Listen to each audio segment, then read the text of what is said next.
Please subscribe to Facetv Africa and turn the notification on. Facetv Africa, ẹ jọ̀ọ́, subscribe, hete. Face TV was Swoby.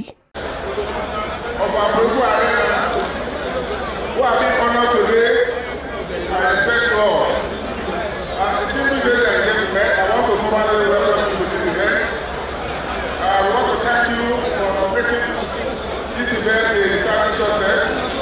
By the grace of God, Kábíyèsí Ọba Olúkúnlé Àbíàrá will celebrate 30, 40, 50 years coronation anniversary in Jesus' name. I didn't hear amen. We are so busy. Kábíyèsí, by God's grace, we shall be here. We are going to celebrate 20, 30, 40, 50, 60 years of the group. By God's grace. And we are going to celebrate it in splendor and in amazing grace and in immeasurable blessing and advancement of Yewaland. So that said, let us sit back and have a pleasant evening. Later on, we shall be launching the goal for which purpose we are gathered here. Thank you very much. God bless you all. Thank you. Thank you very much. Dr. Kola Oyefeso, on behalf of Sir Adebutu. I'm just going in time for the next 2 minutes before we have the official unveiling of the book. Can we have the song by Chief Ebenezer Obey? Okay, let us go straight to the unveiling of the book. Thank you very much, Kukoyi. Your Excellency, Kábíyèsí is distinguished ladies and gentlemen.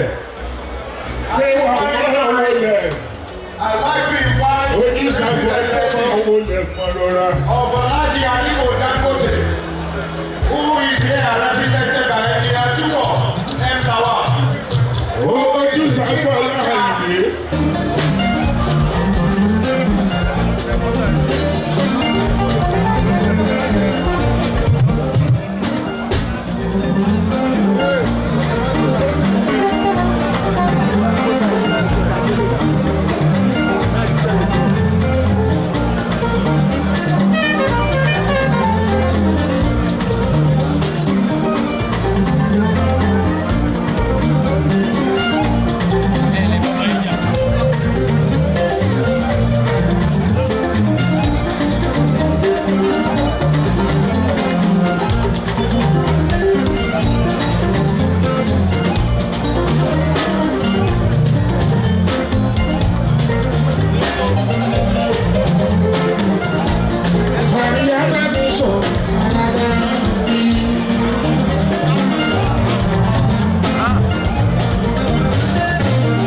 Cool.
Ọdúnláyé.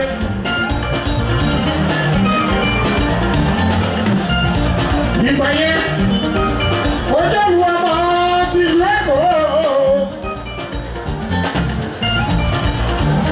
Lọ́wọ́lọ́wọ́ ìgbà yẹn kú jẹ́gẹ́ ara gbogbo Yorùbá. Agbára ṣùkú àti ìjèbí kọ́mọ́.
Please subscribe to Facetv Africa and turn the notification on.